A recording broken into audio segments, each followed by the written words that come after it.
गुणराशये हृद्याय शुद्धविद्याय मध्वाय च नमो नमः। नारायणाय परिपूर्णगुणार्णवाय विश्वोदय स्थितिलयो नीतिप्रदाय ज्ञानप्रदाय विबुधा सुरसौख्यदुःख सत्कारणाय वितताय नमो नमस्ते। ಶ್ರೀಗುರುಭ್ಯೋ ನಮಃ. ಹರಿ ಓಂ. ನಿನ್ನೆಯ ಪಾಠದಲ್ಲಿ ನಾವು ನೋಡಿದಂತೆ ವೇದವ್ಯಾಸ ದೇವರು ಆ ಕೀಟಕ್ಕೆ ಹಿಂದಿನ ಜನ್ಮದಲ್ಲಿ ಒಬ್ಬ ಶ್ರೇಷ್ಠ ತನ್ನ ಭಕ್ತನಾಗಿದ್ದಂತಹ ಆ ಕೀಟ ಅತಿಯಾದಂತಹ ಲೋಭ ಜಿಪುಣತನದಿಂದಾಗಿ ಈ ಜನ್ಮದಲ್ಲಿ ಕೀಟವಾಗಿ ಹುಟ್ಟಿತ್ತು.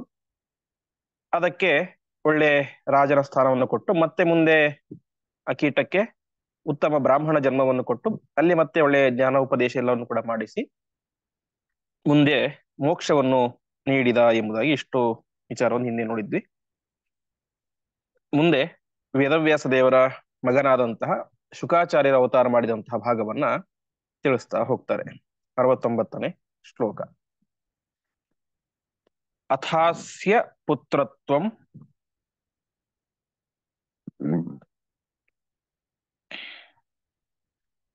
ಅವಾಪ್ತುಮಿಚ್ಛನ್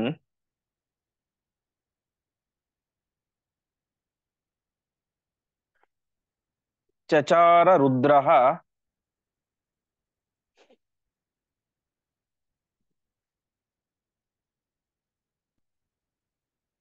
ಸುತಪಸ್ತದೀಯಂ.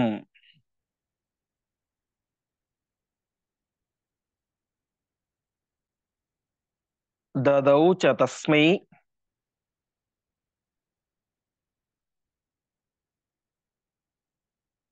ಭಗವಾನ್ ವರಂ ತಂ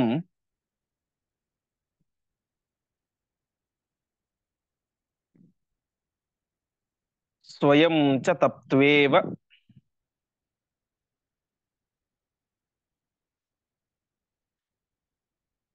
ತಪೋ ವಿಮೋಹಯನ್. ಪದಚ್ಛೇದ.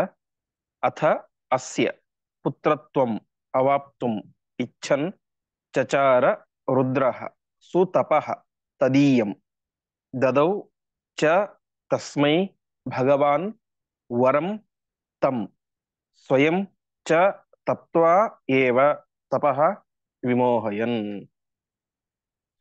ಇಷ್ಟಾದ ಮೇಲೆ ಆ ಒಂದು ಶುಕಾಚಾರ್ಯರ ಅವತಾರದ ಬಗ್ಗೆ ತಿಳಿಸ್ತಾ ಇದ್ದಾರೆ. ಅಥಾಸ್ಯ ಪುತ್ರತ್ವಂ, ಅಸ್ಯ ಪುತ್ರತ್ವಂ, ಅಸ್ಯ ಅಂದ್ರೆ ವೇದವ್ಯಾಸ ದೇವರ, ವೇದವ್ಯಾಸ ದೇವರ ಪುತ್ರತ್ವಂ ಅವಾಪ್ತಂ ಮಗನಾಗಿ ಹುಟ್ಟಬೇಕು ಅಂತ ರುದ್ರದೇವರು ಏನ್ ಮಾಡಿದ್ರು, ತದೀಯಂ ಸುತಪಃ ಚಚಾರ, ದೇವರನ್ನು ಕುರಿತು ಒಳ್ಳೆ ತಪಸ್ಸನ್ನ ಮಾಡಿದ್ರು. ಒಳ್ಳೆ ತಪಸ್ಸು ಅಂದ್ರೆ ಉಗ್ರವಾದಂತ ತಪಸ್ಸು, ತುಂಬಾ ಕಠೋರವಾದಂತಹ ತಪಸ್ಸನ್ನ ರುದ್ರದೇವರು ಮಾಡ್ತಾ ಇದ್ದಾರೆ. ಇಷ್ಟಾದ ಮೇಲೆ ದದೋಚ ತಸ್ಮೈ ಭಗವಾನ್ ವರಂ ತಂ, ಕೊನೆಗೆ ಪರಮಾತ್ಮ ಪ್ರತ್ಯಕ್ಷನಾದ, ಸರಿ ನೀವು ನನ್ನ ಮಗನಾಗಿ ಹುಟ್ಟು ಅಂತ ಅವರಿಗೆ ವರಂ ದದೌ, ವರವನ್ನ ಕೊಟ್ರು. ಇದು ಸರಿ. ಮುಂದೆ ಹೇಳ್ತಾರೆ ಸ್ವಯಂ ಚ ತಪ್ತ್ವೇವ ತಪೋ ವಿಮೋಹಯನ್ ಅಂತ. ಒಂದು, ರುದ್ರದೇವರು ನಾನು ವೇದವ್ಯಾಸ ದೇವರ ಮಗನಾಗಿ ಹುಟ್ಟಬೇಕು ಅಂತ ತಪಸ್ ಮಾಡಿದ್ರು. ಇನ್ನೊಂದು, ವೇದವ್ಯಾಸ ದೇವರು ತಪಸ್ ಮಾಡಿದ್ರು ಅಂತೆ. ವೇದವ್ಯಾಸ ದೇವರು ಸ್ವಯಂ ತಾವು ಅಂದ್ರೆ ವೇದವ್ಯಾಸ ದೇವರು ತಪಃ ತತ್ವ ತಪಸ್ಸನ್ನ ಮಾಡಿದರು. ಏನಂತ ತಪಸ್ಸನ್ನ ಮಾಡಿದರು? ಶಿವನನ್ನು ಕುರಿತು ತಪಸ್ಸು ಮಾಡಿದರು. ಯಾಕೆ ಮಾಡಿದ್ರು ಅಂತಂದ್ರೆ ವಿಮೋಹಯನ್. ವಿಮೋಹಯನ್ ಅಂತಂದ್ರೆ ಅಸುರ ಜನರ ಮೋಹನಕ್ಕೋಸ್ಕರ ಮಾಡಿದ್ರು ಅಂತ.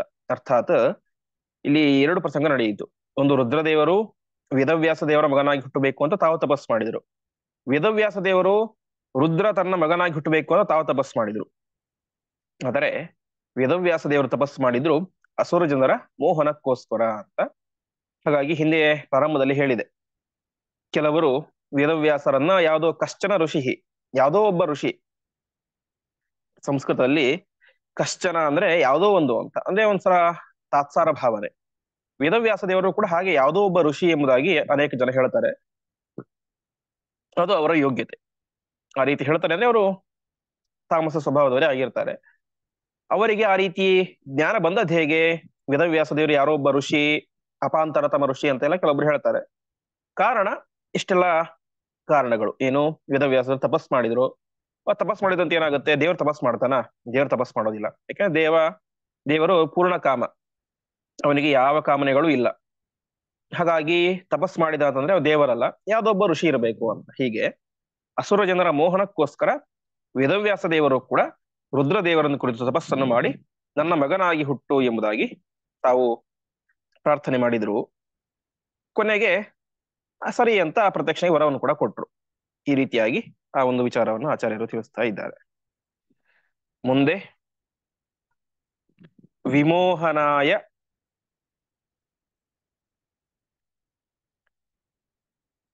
ಅಸುರ ಸರ್ಗಿಣಾಂ ಪ್ರಭು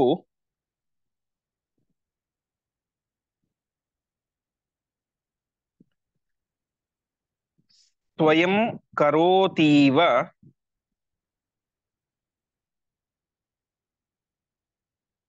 ತಪಃ ಪ್ರದರ್ಶಯೇತ್.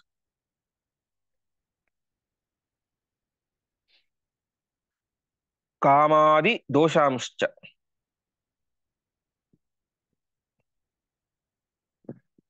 ಮೃಷೈವ ದರ್ಶಯೇತ್.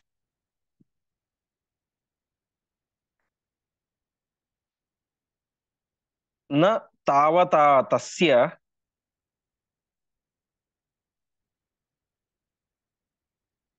ಹಿ ಸಂತಿ ಕುತ್ರಚಿತ್.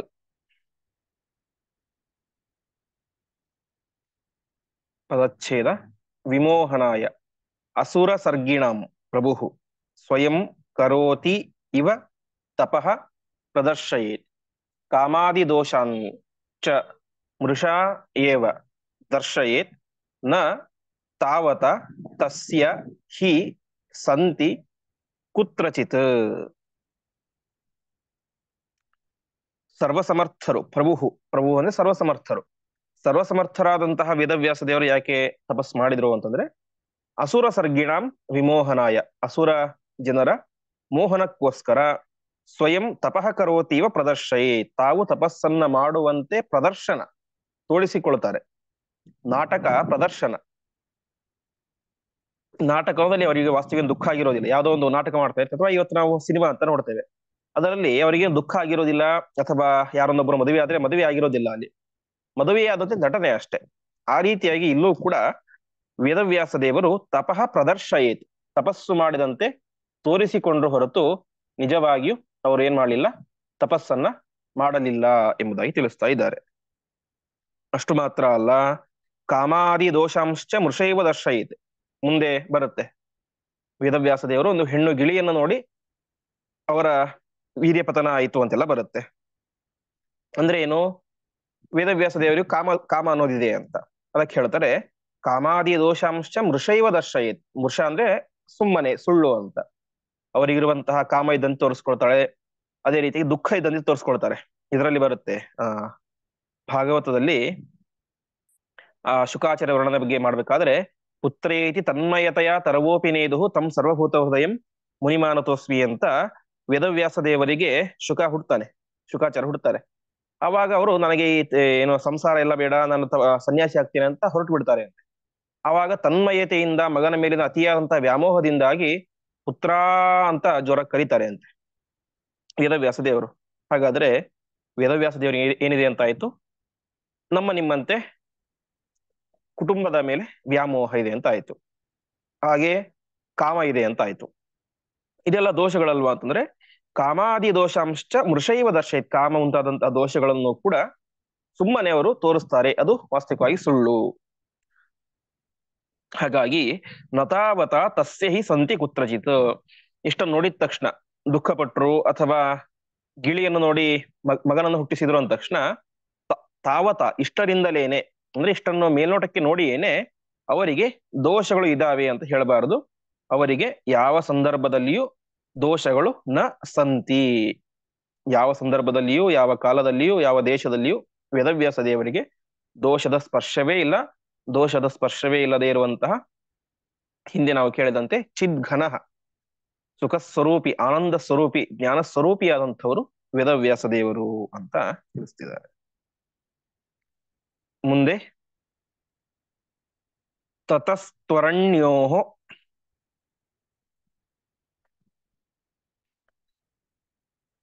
ಸ ಬಭೂವ ಪುತ್ರಕಃ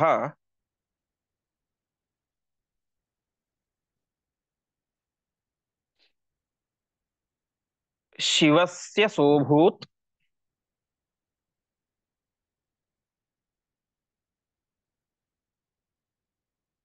ಶುಕ ನಾಮಧೇಯಃ.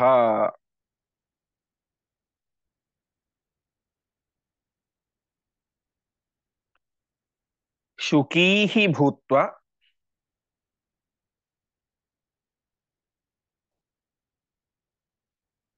ಹ್ಯಗಮದ್ಘೃತಾಚಿ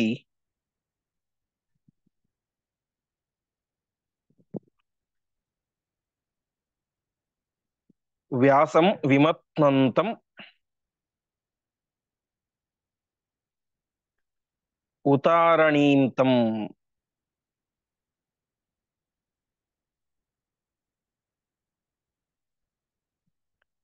ಪದಚ್ಛೇದ. ತತಃ ತು ಅರಣ್ಯೋಃ ಸಹ ಬಭೂವ ಪುತ್ರಕಃ ಶಿವಸ್ಯ ಸಹ ಅಭೂತ್ ಶುಕ ಶುಕನಾಮಧೇಯಃ. ಶುಕೀ ಹಿ ಭೂತ್ವಾ ಹಿ ಅಗಮತ್ ಘೃತಾಚಿ ವ್ಯಾಸಂ ವಿಮಥ್ನಂತಂ ಉತ ಅರಣಿಂ ತಂ.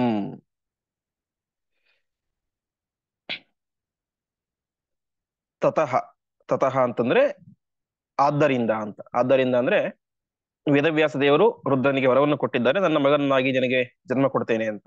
ಆ ಒಂದು ನಿಮಿತ್ತವಾಗಿ ಆ ಶಿವನಿಗೆ ಅಲ್ಲ, ವೇದವ್ಯಾಸ ದೇವರಿಗೆ ಶಿವ ಏನ್ ಮಾಡಿದ, ಮಗನಾಗಿ ಹುಟ್ಟಿದ. ಬಭೂವ ಪುತ್ರಕಃ, ಮಗನಾಗಿ ಹುಟ್ಟಿದ. ಯಾವಾಗ ಹುಟ್ಟಿದ, ಹೇಗೆ ಹುಟ್ಟಿದ ಅಂತ ಹೇಳ್ತಾ ಇದ್ದಾರೆ. ವ್ಯಾಸಂ ವಿಮತ್ತಂತಂ ಉತ ಅರಣಿಂ. ವೇದವ್ಯಾಸರು ಅವರು ಋಷಿ ಜೀವನವನ್ನು ಮಾಡ್ತಾ ಇದ್ದಾರೆ. ಋಷಿಗಳು ಅಂತಂದ್ರೆ ನಿರಂತರ ಪಾಠ ಪ್ರವಚನ ಯಜ್ಞ ಯಾಗಾದಿಗಳನ್ನು ಮಾಡೋದೇ ಅವರ ಕೆಲಸ. ಹಾಗೆ ಇಂದು ನಾವೆಲ್ಲ ಯಜ್ಞ ಮಾಡ್ಬೇಕು ಅಂತಂದ್ರೆ ಅಗ್ನಿಗೋಸ್ಕರ ಒಂದು ಇದ್ದಿಲ ಒಲೆಯಲ್ಲಿ ಇದ್ದಿಲನ್ನು ಹಾಕಿ ಅದಕ್ಕೆ ಅದನ್ನು ಕೆಂಡ ಮಾಡಿಕೊಂಡು ಅದರಿಂದ ಮಾಡ್ತೇವೆ, ಹೋಮಗಳನ್ನು ಮಾಡ್ತೇವೆ. ಆದರೆ ಹಿಂದಿನ ಕಾಲದಲ್ಲೆಲ್ಲ ಆ ರೀತಿ ಇದ್ದಿಲ್ಲ. ಅತ್ಯಂತ ಪರಿಶುದ್ಧವಾದಂತ ಅಗ್ನಿ ಅಂದ್ರೆ ಅರಣಿ. ಅರಣಿ ಅಂತಂದ್ರೆ ಕಟ್ಟಿಗೆ ಎರಡು ತುಂಡುಗಳು. ಆ ಕಟ್ಟಿಗೆಯ ಎರಡು ತುಂಡುಗಳನ್ನು ಜೋರಾಗಿ ಹಗ್ಗ ಹಾಕಿ ಎಳೆದಾಗ, ಇವತ್ತು ನಾವು ಅನೇಕ ಕಡೆ ನೋಡ್ತೇವೆ, ಅಪರೂಪದ ಕೆಲವೊಂದು ಸಂದರ್ಭಗಳಲ್ಲಿ ಅರಣಿ ಮಥನವನ್ನು ಮಾಡಿಯೇನೆ ಅಲ್ಲಿ ಅಗ್ನಿ ಪ್ರತಿಷ್ಠೆಯನ್ನು ಮಾಡ್ತಾರೆ. ಆ ರೀತಿಯಾಗಿ ಅಗ್ನಿಂ ಅರಣಿಂ ಇವತ್ತಂತಂ, ಅರಣಿ ಮಥನ ಮಾಡ್ತಾ ಇದ್ರು. ಅಗ್ನಿ ಬೇಕು ಹೋಮಕ್ಕೆ ಅಂತ. ಆ ರೀತಿಯಾಗಿ ಅರಣಿ ಮಥನವನ್ನು ಮಾಡಬೇಕಾದ್ರೆ ಆ ಸಂದರ್ಭದಲ್ಲಿ ಘೃತಾಚಿ, ಘೃತಾಚಿ ಎನ್ನುವಂತಹ ಒಬ್ಬ ಅಪ್ಸರಾ ಸ್ತ್ರೀ ಶುಕೀಭೂತ್ವ. ಶುಕ ಅಂದ್ರೆ ಗಿಳಿ, ಗಂಡು ಗಿಳಿ. ಶುಕಿ ಅಂತಂದ್ರೆ ಹೆಣ್ಣು ಗಿಳಿ. ಘೃತಾಚಿ ಶುಕಿಯಾಗಿ, ಹೆಣ್ಣು ಗಿಳಿಯಾಗಿ ಅಲ್ಲಿಗೆ ಬರ್ತಾಳೆ. ಅಲ್ಲಿಗೆ ಬಂದಾಗ ಏನಾಯ್ತು, ಅವಳಿಂದಾಗಿ ಶುಕನಾಮಧೇಯ, ಶುಕ ಎನ್ನುವಂತಹ ಮಗ ಹುಟ್ಟಿದ ಅಂತ ತಿಳಿಸ್ತಾ ಇದ್ದಾರೆ. ಹೀಗೆ ಶುಕಿ ಎನ್ನುವಂತಹ ಅವಳು ಹೆಣ್ಣು, ಆ ಘೃತಾಚಿ ಎನ್ನುವಂತವಳು ಹೆಣ್ಣು ಗಿಳಿಯ ರೂಪದಲ್ಲಿ ಬಂದು ವೇದವ್ಯಾಸರನ್ನ ಕಾಮಿಸಲಿಕ್ಕೆ ಅಂತ ಬಂದ್ಲು. ಮುಂದೆ ಅಕಾಮಯನ್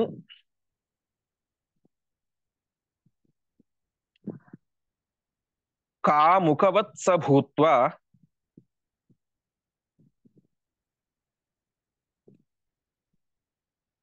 ತಯಾರ್ಥಿತಸ್ತಂ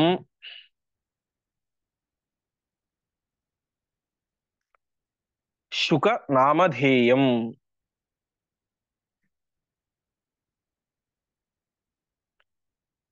ಚಕ್ರೆ ಹಿರಣ್ಯೋ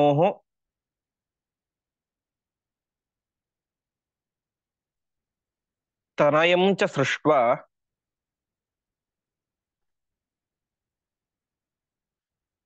ವಿಮೋಹಯಂತತ್ವ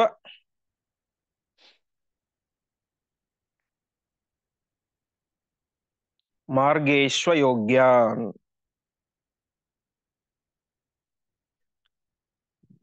ಪದಚ್ಛೇದ. ಅಕಾಮಯನ್ ಕಾಮುಕವತ್ ಸಹ ಭೂತ್ವ ತಯಾರ್ಥಿತಃ ತಯಾ ಅರ್ಥಿತಃ ತಂ ಶುಕನಾಮಧೇಯಂ ಚಕ್ರೆ ಹಿ ಅರಣ್ಯೋಃ ತರಯಂ ಚ ಸೃಷ್ಟ್ವಾ ವಿಮೋಹಯನ್ ತತ್ವಮಾರ್ಗೇಶು ಅಯೋಗ್ಯಾನ್. ಘೃತಾಚಿ ಬಂದಳು, ಹೆಣ್ಣು ಗಿಣಿಯ ರೂಪದಲ್ಲಿ ಬಂದಿದ್ದಾಳೆ. ವೇದವ್ಯಾಸ ದೇವರು ಅರಣ್ಯ ಮಥನಕ್ಕೆ ಅಂತ ಕುಳಿತುಕೊಂಡಿದ್ದಾರೆ. ದೂರದಲ್ಲಿ ಹೆಣ್ಣು ಗಿಣಿ ಕಾಣಿಸ್ತಾ ಇದೆ. ಸಂದರ್ಭದಲ್ಲಿ ಕಾಮುಕವತ್ ಭೂತ್ವ, ವೇದವ್ಯಾಸ ದೇವರು ಆ ಹೆಣ್ಣು ಗಿಣಿಯನ್ನು ನೋಡಿ ಕಾಮುಕನಂತೆ ವರ್ತಿಸಿದರು, ಅರ್ಥಾತ್ ಆಸೆಗೊಳಗಾದಂತವರಂತೆ ವರ್ತಿಸಿದರು ಅಂತ. ಆದರೆ ಅಕಾಮಯನ್, ವಾಸ್ತವಿಕವಾಗಿ ಅವರಿಗೆ ಕಾಮನೆ ಉಂಟಾಗಲಿಲ್ಲ. ಮತ್ಯಾಕೆ ಕಾಮುಕರಂತೆ ತೋರಿಸಿಕೊಂಡರು ಅಂತಂದ್ರೆ, ತತ್ವಮಾರ್ಗೇಶು ಅಯೋಗ್ಯಾನ್ ವಿಮೋಹಯನ್. ತತ್ವಮಾರ್ಗ ಅರ್ಥಾತ್ ಭಗವಂತನನ್ನು ಪಡೆಯುವಂತಹ ಏಕೈಕ ಮಾರ್ಗ ಜ್ಞಾನ ಮಾರ್ಗ, ಭಕ್ತಿ ಮಾರ್ಗ. ಆ ಜ್ಞಾನ ಮಾರ್ಗದಲ್ಲಿ ಹೋಗಲಿಕ್ಕೆ ಯಾರಿಗೆ ಅಧಿಕಾರ ಇಲ್ಲವೋ ಅಂತಹ ಅಯೋಗ್ಯರನ್ನ ವಿಮೋಹಯನ್, ಮೋಹಗೊಳಿಸಲಿಕ್ಕೋಸ್ಕರ, ಹುಟ್ಟಿದಲ್ಲಿ ಅಜ್ಞಾನಿಗಳನ್ನ ಮೋಹಗೊಳಿಸಲಿಕ್ಕೋಸ್ಕರ ವೇದವ್ಯಾಸ ದೇವರು ಏನ್ ಮಾಡಿದ್ರು,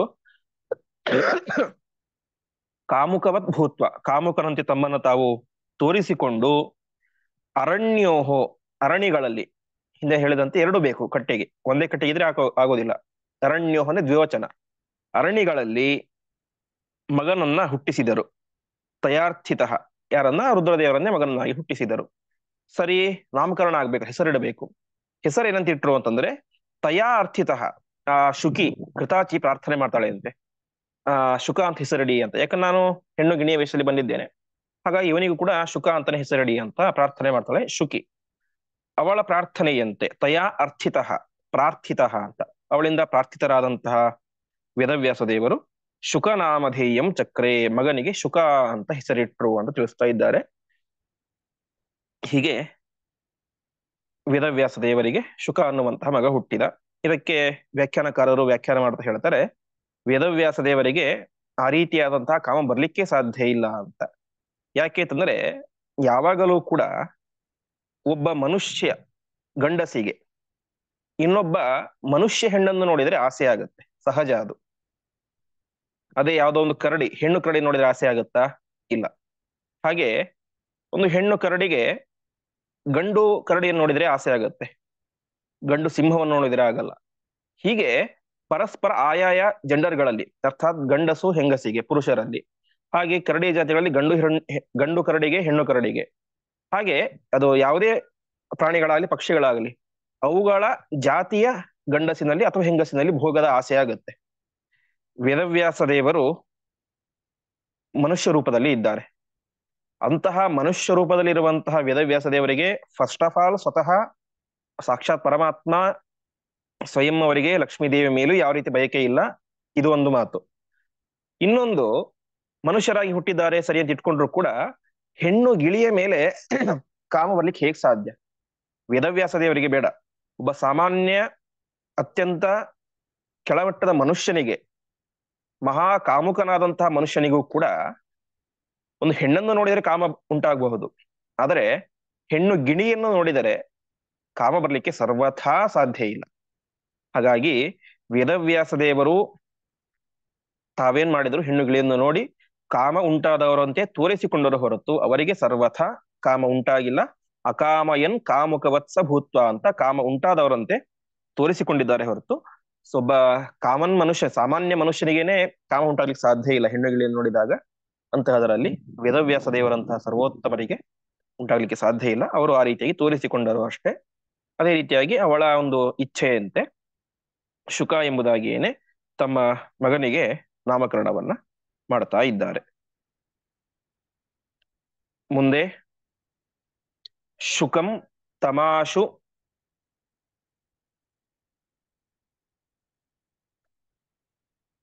ಪ್ರವಿವೇಶ ವಾಯು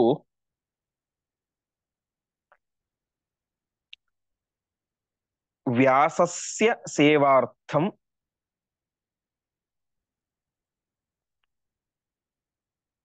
ಅಥಾಸ್ಯ ಸರ್ವಂ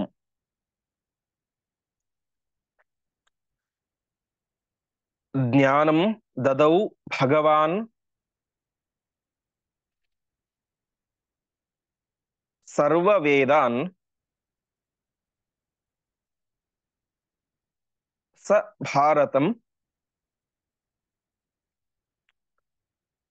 ಭಾಗವತಂ ಪುರಾಣಂ. ಪದಚ್ಛೇದ. ಶುಕಂ ತಂ ಆಶು ಪ್ರವಿವೇಶ ವಾಯು ವ್ಯಾಸಸ್ಯ ಸೇವಾರ್ಥಂ ಅಥ ಅಸ್ಯ ಸರ್ವಂ ಜ್ಞಾನಂ ದದೌ ಭಗವಾನ್ ಸರ್ವವೇದಾನ್ ಸಹ ಭಾರತಂ ಭಾಗವತಂ ಪುರಾಣಂ. ಶುಕನ ಅವತಾರ ಎಲ್ಲ ಆಯಿತು. ಆ ಶುಕಾಚಾರ್ಯರಲ್ಲಿ ವಿಶೇಷವಾಗಿ ವಾಯುದೇವರು ಪ್ರವೇಶ ಮಾಡಿದರು ಅಂತ ತಿಳಿಸ್ತಾ ಇದ್ದಾರೆ. ಶುಕಂ ತಮಾಶು ಪ್ರವಿವೇಶ ವಾಯು, ವಾಯುದೇವರು ಶುಕಾಚಾರ್ಯರಲ್ಲಿ ಪ್ರವೇಶ ಮಾಡಿದರು, ಆವೇಶಗೊಂಡರು. ಯಾಕೆ ಅಂತಂದ್ರೆ ವ್ಯಾಸಸ್ಯ ಸೇವಾರ್ಥಂ, ವೇದವ್ಯಾಸ ದೇವರ ವಿಶೇಷವಾದಂತಹ ಸೇವೆಯನ್ನು ನಾನು ಮಾಡಬೇಕು ಎನ್ನುವಂತ ಉದ್ದೇಶದಿಂದಾಗಿ ಶುಕಾಚಾರ್ಯದಲ್ಲಿ ವಾಯುದೇವರು ಆವಿಷ್ಟರಾದರು. ಇಷ್ಟಾದ ಮೇಲೆ ವ್ಯಾಸಸ್ಯ ಸೇವಾರ್ಥಂ ಅಥ ಅಸ್ಯ ಸರ್ವಂ, ಈ ವೇದವ್ಯಾಸ ದೇವರು ಅಸ್ಯ ಯಾರಿಗೆ, ಶುಕಾಚಾರ್ಯರಿಗೆ ಸರ್ವಂ ಜ್ಞಾನಂ ದದವು, ಎಲ್ಲ ಜ್ಞಾನವನ್ನು ಕೂಡ ಕೊಟ್ಟರು. ಅರ್ಥಾತ್ ಅವರಿಗೆ ಎಲ್ಲ ಶಾಸ್ತ್ರ ಗ್ರಂಥಗಳ ಉಪದೇಶವನ್ನು ಮಾಡಿದರು ಅಂತ ತಿಳಿಸ್ತಾ ಇದ್ದಾರೆ. ಜ್ಞಾನಂ ದದು ಭಗವಾನ್ ಸರ್ವವೇದಾನ್, ಸರ್ವ ವೇದ ಸಮಸ್ತ ವೇದಗಳನ್ನು ಕೂಡ ಯಾರಿಗೆ ಉಪದೇಶ ಮಾಡ್ತಾ ಇದ್ದಾರೆ, ಶುಕಾಚಾರ್ಯರಿಗೆ ಉಪದೇಶ ಮಾಡ್ತಾ ಇದ್ದಾರೆ. ಅದೇ ರೀತಿಯಾಗಿ ಸ ಭಾರತಂ ಭಾಗವತಂ ಪುರಾಣಂ, ಸಮಗ್ರ ಮಹಾಭಾರತವನ್ನ, ಅದೇ ರೀತಿಯಾಗಿ ಭಾಗವತವೇ ಮುಂತಾದಂತಹ ಎಲ್ಲ ಪುರಾಣಗಳನ್ನು ಕೂಡ ಏನ್ ಮಾಡ್ತಾ ಇದ್ದಾರೆ, ವಿಶೇಷವಾಗಿ ಶುಕಾಚಾರ್ಯರಿಗೆ ಉಪದೇಶ ಮಾಡ್ತಾ ಇದ್ದಾರೆ. ಆ ರೀತಿಯಾಗಿ ಎಲ್ಲವನ್ನೂ ಅವರಿಗೆ ಉಪದೇಶ ಮಾಡಲಿಕ್ಕೆ ಪ್ರಧಾನ ಕಾರಣ ಏನು ಅಂದ್ರೆ ಅವರಲ್ಲಿ ಇದ್ದಂತಹ ವಾಯುದೇವರ ವಿಶೇಷ ಸನ್ನಿಧಾನ. ಹಾಗಾಗಿ ಅವರಿಗೆ ಎಲ್ಲವನ್ನು ಕೂಡ ಉಪದೇಶ ಮಾಡ್ತಾ ಇದ್ದಾರೆ. ಇಲ್ಲಿಗೆ ಶುಕಾಚಾರ್ಯರ ಒಂದು ಕಥೆಯನ್ನ ಮುಗಿಸ್ತಾರೆ. ಶುಕಾಚಾರ್ಯರ ಅವತಾರ ಹೇಗಾಯ್ತು, ಅವರಿಗೆ ಗ್ರಂಥಗಳ ಉಪದೇಶ ಹೇಗ್ ಮಾಡಿದ್ರು, ಆ ಎಲ್ಲ ಗ್ರಂಥಗಳನ್ನ ಅವರಿಗೆ ಉಪದೇಶ ಮಾಡಲಿಕ್ಕೆ ಏನು ಕಾರಣ, ಇಷ್ಟು ಅಂಶಗಳನ್ನ ತಿಳಿಸಿದರು. ಅದಾದ ಮೇಲೆ ವೇದವ್ಯಾಸ ದೇವರಿಗೆ ಅನೇಕ ಜನ ಶಿಷ್ಯರು, ಅವರಲ್ಲಿ ಪ್ರಧಾನ ಶಿಷ್ಯರು ಅರ್ಥಾತ್ ವೇದ ಪ್ರವರ್ತಕರಾದಂತಹ ಶಿಷ್ಯರು, ವೇದವನ್ನು ಆ ವೇದ ಪರಂಪರೆಯನ್ನ ಮುಂದುವರಿಸಿಕೊಂಡು ಹೋದಂತಹ ಪ್ರಧಾನ ಶಿಷ್ಯರ ಬಗ್ಗೆ ಆಚಾರ್ಯರು ನಮಗೆ ಮಾಹಿತಿಯನ್ನ ಕೊಡ್ತಾ ಇದ್ದಾರೆ. ಶೇಷೋಥ ಪೈಲಂ,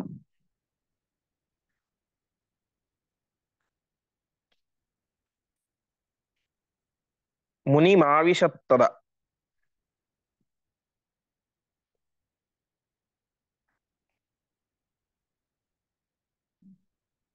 ವೀಶ ಸುಮಂತುಂ ಅಪಿ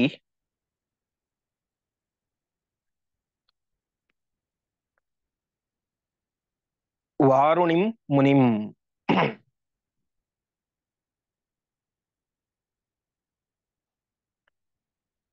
ಬ್ರಹ್ಮಾ ವಿಶತ್ತಮುತ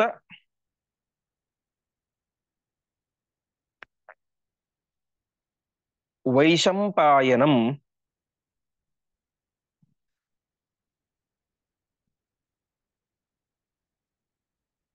ಶಕ್ರಶ್ಚ ಜೈಮಿನಿಮಥ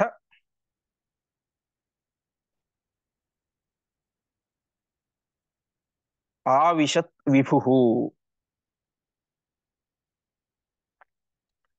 ಪದಚ್ಛೇದ.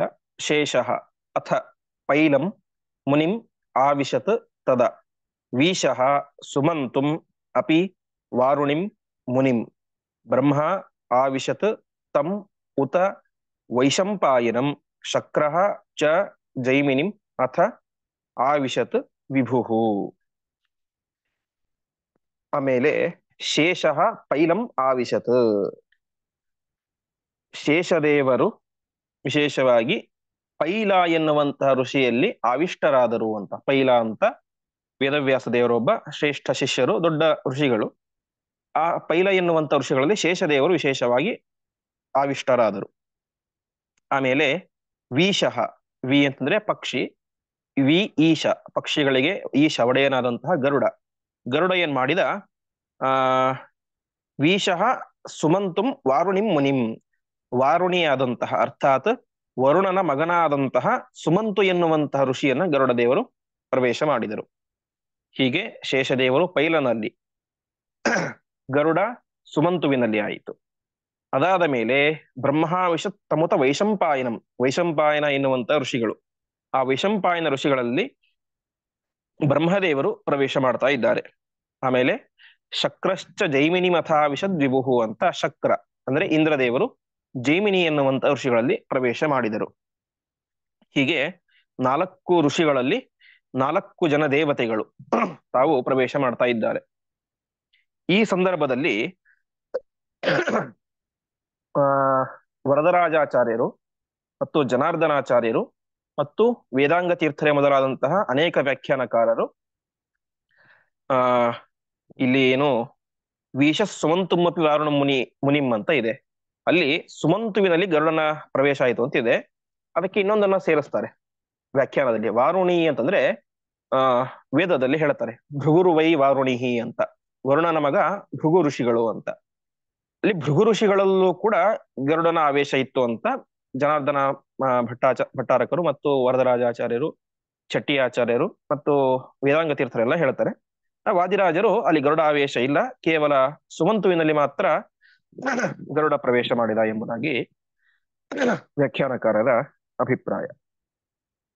ಒಟ್ಟಿನಲ್ಲಿ ಈ 4 ಜನ ಋಷಿಗಳಲ್ಲಿ 4 ಜನ ದೇವತೆಗಳ ಒಂದು ಪ್ರವೇಶ ಆಯಿತು. ಯಾಕೆ ಪ್ರವೇಶ ಆಯಿತು ಅಂತ ಅದನ್ನ ಮುಂದಿನ ಶ್ಲೋಕದಲ್ಲಿ ತಿಳಿಸ್ತಾ ಇದ್ದಾರೆ. ಕೃಷ್ಣಸ್ಯ ಪಾದಪರಿ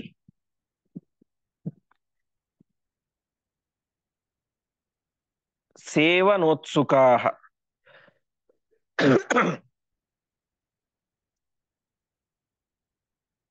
ಸುರೇಶ್ವರಾಃ ವಿವಿಶುಃ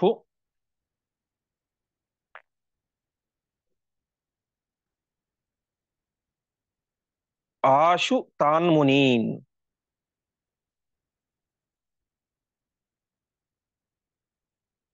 ಸಮಸ್ತ ವಿದ್ಯಾಃ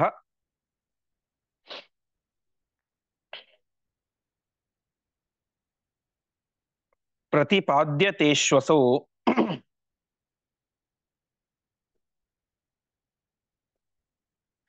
ಪ್ರವರ್ತಕಾಂಸ್ತಾನ್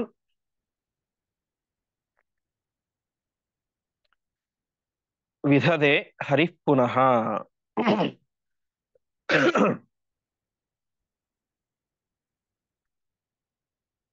ಪದಚ್ಛೇದ. ಕೃಷ್ಣಸ್ಯ ಪಾದಪರಿಸೇವನೋತ್ಸುಕಾಃ ಸುರೇಶ್ವರಾಃ ವಿವಿಶುಃ ಆಶು ತಾನ್ ಮುನೀನ್ ಸಮಸ್ತ ವಿದ್ಯಾಃ ಪ್ರತಿಪಾದ್ಯ ತೇಷು ಅಸೌ ಪ್ರವರ್ತಕಾನ್ ತಾನ್ ವಿದಧೆ ಹರಿಹಿ ಪುನಃ. ಆ ದೇವಾನುದೇವತೆಗಳೆಲ್ಲರೂ ಕೂಡ ಈ ಋಷಿಗಳಲ್ಲಿ ಯಾಕೆ ಪ್ರವೇಶ ಮಾಡಿದರು ಅಂತ ಪ್ರಶ್ನೆ ಬಂದ್ರೆ, ಕೃಷ್ಣಸ್ಯ ಪಾದ ಪರಿಸೇವನೋತ್ಸುಕಾಃ, ಶ್ರೀಕೃಷ್ಣನ ಅರ್ಥಾತ್ ವೇದವ್ಯಾಸ ದೇವರು, ವೇದವ್ಯಾಸ ದೇವರ ಪಾದ ಸೇವೆಯನ್ನ ವಿಶೇಷವಾಗಿ ಮಾಡಬೇಕು. ವೇದವ್ಯಾಸ ದೇವರ ಪಾದ ಸೇವೆ ಅಂತಂದ್ರೆ ಋಷಿಗಳೆಲ್ಲರೂ ಕೂಡ ಹಿಂದಿನ ಕಾಲದಲ್ಲಿ ಆ ಗುರುಕುಲದಲ್ಲಿ ಹೋಗಿ ಅಧ್ಯಯನ ಮಾಡ್ತಾ ಇದ್ರು. ಗುರುಕುಲದಲ್ಲಿ ಅಧ್ಯಯನ ಮಾಡ್ಬೇಕಾದ್ರೆ ಗುರುಗಳು ಸುಮ್ಮನೆ ವೇದ ಪಾಠವನ್ನು ಮಾಡ್ತಾ ಇರ್ಲಿಲ್ಲ ಅಂತೆ. ವಿಶೇಷವಾಗಿ ಅವರ ಸೇವೆ ಮಾಡಬೇಕು, ನಿರಂತರವಾಗಿ ಅವರ ಪಾದ ಸೇವೆ ಒಟ್ಟಿನಲ್ಲಿ ಅವರ ಮನೆಯ ಎಲ್ಲ ಕೆಲಸಗಳನ್ನ ಚಾಕರಿಗಳನ್ನು ಕೂಡ ಮಾಡಿಕೊಂಡು ಇದ್ದಾಗ ಅವರಿಗೆ ಉಪದೇಶವನ್ನು ಮಾಡ್ತಾ ಇದ್ರು. ಹಾಗಾಗಿ ವೇದವ್ಯಾಸ ದೇವರ ಪಾದ ಸೇವೆಯನ್ನು ಮಾಡಬೇಕು ಅಂದ್ರೆ ನಮಗೆ ಎಲ್ಲಿ ಚಾನ್ಸ್ ಸಿಗುತ್ತೆ, ಅವಕಾಶ ಸಿಗುತ್ತೆ, ಅವರ ಶಿಷ್ಯರಲ್ಲಿ ಪ್ರವೇಶ ಮಾಡಿದಾಗ ಮಾತ್ರ ಸಿಗುತ್ತೆ. ಹಾಗಾಗಿ ನಾವು ಅಲ್ಲಿ ಹೋಗಿ ಸೇರೋಣ ಅಂತ. ಯಾಕೆಂತಂದ್ರೆ ಈ ವಾಸ್ತವಿಕವಾಗಿ ಈ ಯಾರು ಇಂದ್ರ ಅವರೆಲ್ಲ ಮತ್ತೆ ಮುಂದೆ ಹುಡ್ತಾರೆ, ಇಂದ್ರ ಅರ್ಜುನನಾಗಿ ಹುಡ್ತಾನೆ. ಆದ್ರೆ ಅಲ್ಲಿ ಏನಿಲ್ಲ, ಸೇವೆ ಮಾಡ್ಲಿಕ್ಕೆ ಅವಕಾಶ ಇಲ್ಲ, ವೇದವ್ಯಾಸ ದೇವರ ಹತ್ರ ಹೋಗಿ ಗುರುಕುಲದಲ್ಲಿ ಅಧ್ಯಯನ ಮಾಡ್ಲಿಕ್ಕೆ ಸಾಧ್ಯ ಇಲ್ಲ. ಹಾಗಾಗಿ ಇಲ್ಲೇನೆ ಪ್ರವೇಶ ಮಾಡ್ತಾ ಇದ್ದಾರೆ. ಹಾಗೆ ಶೇಷನು ಕೂಡ ಬಲರಾಮನಾಗಿ ಹುಡ್ತಾನೆ, ಅಲ್ಲೂ ಕೂಡ ಅಲ್ಲಿ ಹೋಗ್ಲಿಕ್ಕೆ ಅವಕಾಶ ಇಲ್ಲ. ಹೀಗೆ ಎಲ್ಲ ಋಷಿಮುನಿಗಳಲ್ಲೂ ಕೂಡ ತಾವು ಪ್ರವೇಶ ಮಾಡ್ತಾ ಇದ್ದಾರೆ. ವಿಶೇಷವಾಗಿ ಷಟ್ಪ್ರಶ್ನೋಪನಿಷತ್ತಿನ ಪ್ರಾರಂಭದಲ್ಲಿ ಒಂದು ಮಾತು ಬರುತ್ತೆ.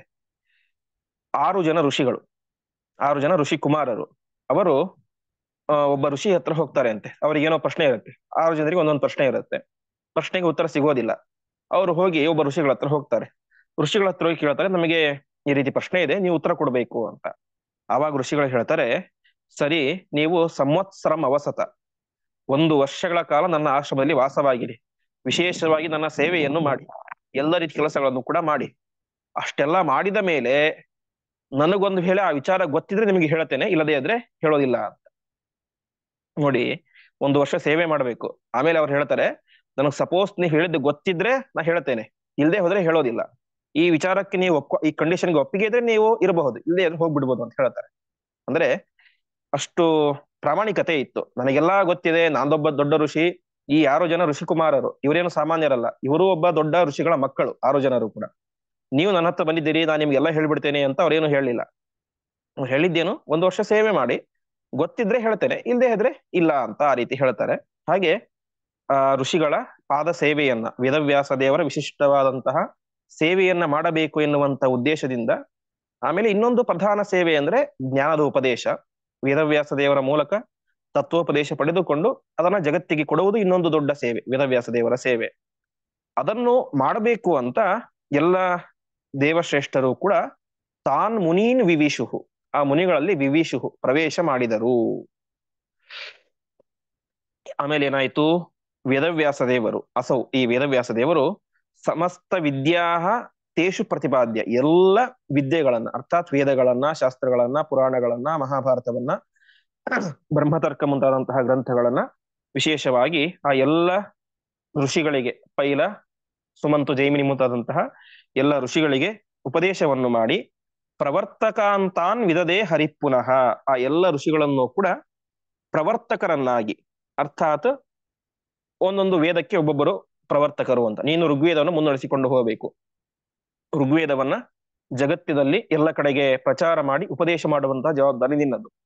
ಯಜುರ್ವೇದಕ್ಕೆ ನೀನು, ಹೀಗೆ ಮಹಾಭಾರತಕ್ಕೆ ನೀನು ಅಂತ, ಹೀಗೆ ಪ್ರವರ್ತಕಾಂತಾನ್ ವಿದದೇ ಹರಿಪುನಃ, ಎಲ್ಲ ಶಾಸ್ತ್ರಗಳಿಗೆ ಒಬ್ಬೊಬ್ಬರನ್ನ ಪ್ರವರ್ತಕರನ್ನಾಗಿ, ಮುನ್ನಡೆಸಿಕೊಂಡು ಹೋಗುವಂತಹ ಜವಾಬ್ದಾರಿವಂತರನ್ನಾಗಿ ಮಾಡಿದರು ಎಂಬುದಾಗಿ ತಿಳಿಸ್ತಾ ಇದ್ದಾರೆ.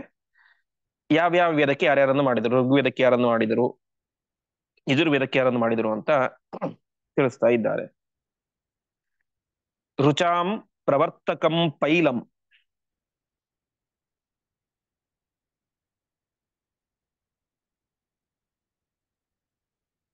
ಯಜುಷಾಂ ಚ ಪ್ರವರ್ತಕಂ,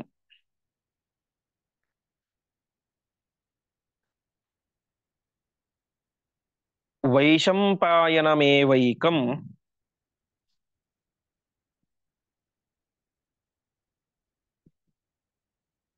ದ್ವಿತೀಯಂ ಸೂರ್ಯಮೇವ ಚ.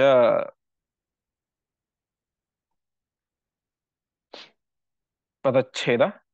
ರುಚಾಂ ಪ್ರವರ್ತಕಂ ಪೈಲಂ ಯಜುಷಾಂ ಚ ಪ್ರವರ್ತಕಂ ವೈಶಂಪಾಯನಂ ಏವ ಏಕಂ ದ್ವಿತೀಯಂ ಸೂರ್ಯಂ ಏವ ಚ. ರುಚಾಂ ಅಂದ್ರೆ ಋಗ್ವೇದಕ್ಕೆ ಪೈಲಂ ಪ್ರವರ್ತಕಂ, ಪೈಲ ಋಷಿಯನ್ನ ಪ್ರವರ್ತಕರನ್ನಾಗಿ ಮಾಡಿದರು. ಯಜುಷಾಂಚ ಪ್ರವರ್ತಕಂ ವೈಶಂಪಾಯನಂ, ವೈಶಂಪಾಯನ ಎನ್ನುವಂತ ಋಷಿಗಳನ್ನ ಯಜುರ್ವೇದಕ್ಕೆ ಪ್ರವರ್ತಕರನ್ನಾಗಿ ಮಾಡಿದರು, ಯಜುರ್ವೇದದ ಜವಾಬ್ದಾರಿ ನಿಮ್ಮದು ಅಂತ. ಇದು ಒಂದು. ಇನ್ನೊಂದು ದ್ವಿತೀಯಂ ಸೂರ್ಯಮೇವಚ, ಆ ಯಜುರ್ವೇದಕ್ಕೇನೆ ಇನ್ನೊಬ್ಬ ಪ್ರವರ್ತಕರನ್ನಾಗಿ ಸೂರ್ಯ ದೇವರನ್ನ ಮಾಡಿದರು ಅಂತ ತಿಳಿಸ್ತಾ ಇದ್ದಾರೆ. ಎರಡು ಯಾಕೆ ಮಾಡಿದ್ರು ಅಂತಂದ್ರೆ ನಮಗೆ ಇವತ್ತು ಗೊತ್ತೇ ಇದೆ, ಕೃಷ್ಣ ಯಜುರ್ವೇದದಲ್ಲಿ 2 ಶಾಖೆಗಳು, ಕೃಷ್ಣ ಯಜುರ್ವೇದ ಮತ್ತು ಶುಕ್ಲ ಯಜುರ್ವೇದ ಅಂತ. ಆ ಕೃಷ್ಣ ಯಜುರ್ವೇದಕ್ಕೆ ವೈಶಂಪಾಯನ ಋಷಿಗಳು, ಶುಕ್ಲ ಯಜುರ್ವೇದಕ್ಕೆ ಸೂರ್ಯ ದೇವರು. ಮುಂದೆ ಅವರಿಂದಾಗಿ ಈ ಯಾಜ್ಞವಲ್ಕ್ಯರು ಅದನ್ನ ಮುಂದುವರಿಸ್ತಾರೆ. ಹೀಗೆ ಋಗ್ವೇದಕ್ಕೆ ಪೈಲರು, ಯಜುರ್ವೇದದ ಕೃಷ್ಣ ಯಜುರ್ವೇದಕ್ಕೆ ವೈಶಂಪಾಯನರು, ಶುಕ್ಲ ಯಜುರ್ವೇದಕ್ಕೆ ಸಾಕ್ಷಾತ್ ಸೂರ್ಯನನ್ನ ಪ್ರವರ್ತಕರನ್ನಾಗಿ ಮಾಡಿದರು ಅಂತ. ಮುಂದೆ ಚಕ್ರೇಥ ಜೈಮಿನಿಂ ಸಾಮ್ನಾಂ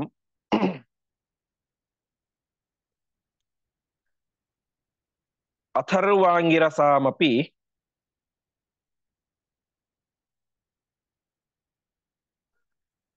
ಸುಮಂತುಂ ಭಾರತಸ್ಯಾಪಿ ವೈಶಂಪಾಯನಮಾದಿಶತ್.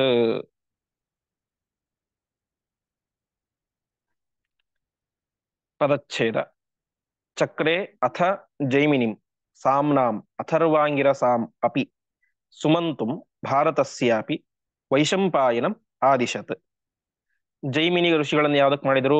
ಸಾಮ್ನಾಂ, ಸಾಮವೇದಕ್ಕೆ. ಇವತ್ತಿನ ಸಾಮ ಅಂದ್ರೆ ಗಾನ ಅಂತ, ಗಾನ ಪದ್ಧತಿಯಲ್ಲಿರುವಂತಹ ಸಾಮವೇದಕ್ಕೆ ಜೈಮಿನಿ ಋಷಿಗಳನ್ನ ಪ್ರವರ್ತಕರನ್ನಾಗಿ ಮಾಡಿದರು. ಅಥರ್ವಾಂಗಿರಸಾಂ ಅಪಿ ಸುಮಂತುಂ, ಸುಮಂತು ಎನ್ನುವಂತಹ ಋಷಿಗಳನ್ನ ಅಥರ್ವಾಂಗಿರಸ, ಅಥರ್ವ ವೇದಕ್ಕೆ ಅಂತ. ಅಥರ್ವ ವೇದಕ್ಕೆ ಅಥರ್ವಾಂಗಿರಸ ಅಂತ ಇನ್ನೊಂದು ಹೆಸರಿದೆ. ಯಾಕೆಂದ್ರೆ ಅದನ್ನ ಎರಡು ಭಾಗ ಇದೆ ಅದರಲ್ಲೂ ಕೂಡ. ಅಥರ್ವ ಋಷಿಗಳು ಕೊಂಡಂತ ಒಂದು ಭಾಗ, ಇನ್ನೊಂದು ಅಂಗೀರಸ ಋಷಿಗಳು ಕೊಂಡಂತ ಒಂದು ಭಾಗ. ಆ ಎರಡು ಭಾಗಕ್ಕೂ ಸೇರಿ ಸುಮಂತುವನ್ನ ಆ ಪ್ರವರ್ತಕರನ್ನಾಗಿ ಮಾಡಿದರು. ಹೀಗೆ ಅಥರ್ವಾಂಗಿರಸ ವೇದಕ್ಕೆ ಸುಮಂತುವನ್ನ ಪ್ರವರ್ತಕರನ್ನಾಗಿ ಮಾಡಿದರು. ಭಾರತಸ್ಯಾಪಿ ವೈಶಂಪಾಯನಂ ಆದಿಶತ್. ವೈಶಂಪಾಯನ ಋಷಿಗಳನ್ನ ಮಹಾಭಾರತಕ್ಕೆ ಪ್ರವರ್ತಕರನ್ನಾಗಿ ಮಾಡಿದರು ಅಂತ. ಅದಕ್ಕೆ ಇವತ್ತು ನಾವು ಮಹಾಭಾರತದಲ್ಲಿ ಹೆಜ್ಜೆ ಹೆಜ್ಜೆ ಕೇಳ್ತಾ ಇರ್ತೇವೆ, ವೈಶಂಪಾಯನ ವಾಚ ವೈಶಂಪಾಯನ ವಾಚ ಅಂತ. ಯಾಕೆಂದ್ರೆ ಮಹಾಭಾರತಕ್ಕೆ ಪ್ರವರ್ತಕರು ಯಾರು? ವೈಶಂಪಾಯನ ಎನ್ನುವಂತಹ ಋಷಿಗಳು ಅಂತ. ಮುಂದೆ ಪ್ರವರ್ತನೆ ಮಾನುಷೇಷು.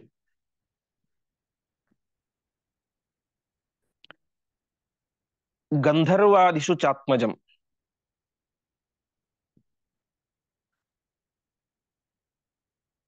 ನಾರದಂ ಪಾಠಯಿತ್ವಾ ಚ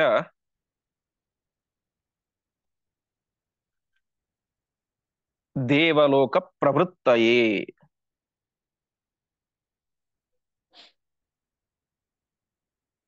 ಪದಚ್ಛೇದ. ಪ್ರವರ್ತನೆ ಮಾನುಷೇಷು ಗಂಧರ್ವಾದಿಷು ಚ ಆತ್ಮಜಂ ನಾರದಂ ಪಾಠಯಿತ್ವ ಚ ದೇವಲೋಕ ಪ್ರವೃತ್ತಯೇ. ವೈಶಂಪಾಯನ ಋಷಿಗಳನ್ನ ಪ್ರವರ್ತಕರನ್ನಾಗಿ ಮಾಡಿದರು ಮಹಾಭಾರತಕ್ಕೆ. ಎಲ್ಲಿ? ಮಾನುಷೇಷು ಅಂದ್ರೆ ಮನುಷ್ಯ ಲೋಕದಲ್ಲಿ, ಭೂಲೋಕದಲ್ಲಿ ಮಹಾಭಾರತವನ್ನು ಪ್ರವರ್ತನೆ ಮಾಡೋದಕ್ಕೆ ವೈಶಂಪಾಯನರನ್ನು ನಿಯಮನ ಮಾಡಿದರು ಅಂತ. ಗಂಧರ್ವಾದಿಷು ಚಾತ್ಮಜಂ, ಗಂಧರ್ವ ಮೊದಲಾದಂತಹ ಲೋಕಗಳಲ್ಲಿ ಮಹಾಭಾರತದ ಪ್ರಸಾರಕ್ಕೆ ಅಂತ ಯಾರನ್ನು ಮಾಡಿದರು? ಆತ್ಮಜ, ತನ್ನ ಮಗನಾದಂತಹ ಶುಕಾಚಾರ್ಯರಿಗೆ ಆದೇಶವನ್ನು ಮಾಡಿದರು. ನಾರದಂ ಪಾಠಯಿತ್ವಾ ಚ ದೇವಲೋಕ ಪ್ರವರ್ತಯೇ. ದೇವಲೋಕದಲ್ಲಿ ಮಹಾಭಾರತವನ್ನು ಹೇಳಲಿಕ್ಕೆ ಯಾರನ್ನು ಹೇಳಿದರು? ನಾರದ ಋಷಿಗಳಿಗೆ ಉಪದೇಶ ಮಾಡಿ ಅನುಗ್ರಹ ಮಾಡಿದರು ಅಂತ ತಿಳಿಸ್ತಾ ಇದ್ದಾರೆ ನೋಡಿ. ಅದಕ್ಕೆ ಮಹಾಭಾರತವನ್ನ ಪಂಚಮ ವೇದ, ವೇದಾದಪಿ ಪರಂಚಕ್ರೆ, ವೇದಕ್ಕಿಂತಲೂ ಉತ್ತಮವಾದದ್ದು ಅಂತ ಹೇಳ್ತಾ ಇದ್ದಾರೆ. ವೇದಗಳಿಗೆ ಪ್ರವರ್ತಕರನ್ನಾಗಿ ಮಾಡ್ಬೇಕಂತಂದ್ರೆ ಭೂಮಿಯಲ್ಲಿ ಇವರು, ಗಂಧರ್ವ ಲೋಕದಲ್ಲಿ ಇವರು, ದೇವಲೋಕದಲ್ಲಿ ಇವರು ಅಂತ ಹೇಳಲಿಲ್ಲ. ಆದರೆ ಮಹಾಭಾರತಕ್ಕೆ ಪ್ರವರ್ತಕರನ್ನ ಮಾಡ್ಬೇಕಾದ್ರೆ ಭೂಲೋಕದಲ್ಲಿ ಇವರು ಮಾತ್ರ, ಶುಕಾಚಾರ್ಯರು ಗಂಧರ್ವ ಲೋಕದಲ್ಲಿ ಮಾತ್ರ. ಅದೇ ರೀತಿಯಾಗಿ ಯಾರು ನಾರದ ಋಷಿಗಳು ಭೂಲೋಕದಲ್ಲಿ ಅಂತ ವಿಭಾಗ ಮಾಡಿಕೊಟ್ರು. ಅರ್ಥಾತ್ ಅದು ಅಷ್ಟು ರಹಸ್ಯ ಅರ್ಥ ಉಳ್ಳಂತದ್ದು. ವೇದಕ್ಕೆ 3 ರೀತಿಯಾಗಿ ಅರ್ಥ ಇದೆ ಅಂತ ಹೇಳಿದೆ. ಆದರೆ ವೇದ ಮಹಾಭಾರತ ಹಾಗಲ್ಲ, 10 ಅರ್ಥ ಇರುವಂತಹ ಒಂದು ಉತ್ತಮವಾದಂತಹ ಶಾಸ್ತ್ರ. ದೇವಾನುದೇವತೆಗಳಿಗೂ ಸುಲಭವಾಗಿ ಅರ್ಥವಾಗದೇ ಇರುವಂತಹ ಅತ್ಯಂತ ದೇವ ದುರ್ಗಮವಾದಂತಹ ಶಾಸ್ತ್ರ. ಅಂತಹ ಮಹಾಭಾರತಕ್ಕೆ ಪ್ರವರ್ತಕರನ್ನಾಗಿ ಈ 3 ಜನರನ್ನ ಕ್ರಮವಾಗಿ ದೇವಲೋಕ, ಗಂಧರ್ವಲೋಕ, ಮನುಷ್ಯ ಲೋಕಕ್ಕೆ ಇದನ್ನಾಗಿ ಮಾಡಿದರು ಅಂತ ತಿಳಿಸ್ತಿದ್ದಾರೆ. ಮತ್ತೆ ಮುಂದೆ ರೋಮಾಂಚನ, ರೋಮಹರ್ಷಣ ಎನ್ನುವಂತ ಋಷಿಗಳು, ಅವರ ಬಗ್ಗೆ ಎಲ್ಲ ಹೇಳ್ತಾ ಹೋಗ್ತಾರೆ. ಆ ವಿಚಾರವನ್ನ ಮತ್ತೆ ಮುಂದಿನ ಪಾಠದಲ್ಲಿ ಕೇಳೋಣ ಎಂಬುದಾಗಿ ಹೇಳ್ತಾ, ನಾಳೆ ಸ್ವಲ್ಪ ಪಾಠ ಇರೋದಿಲ್ಲ, ನಾನು ಸ್ವಲ್ಪ ಪ್ರಯಾಣದಲ್ಲಿ ಇರ್ತೇನೆ. ಮತ್ತೆ ನಾಡಿದ್ದಿನಿಂದಾಗಿ ಯಥಾವತ್ತಾಗಿ ಪಾಠ ನಡೆಯುತ್ತೆ. ಶ್ರೀಕೃಷ್ಣ ಅರ್ಪಣಮಸ್ತು.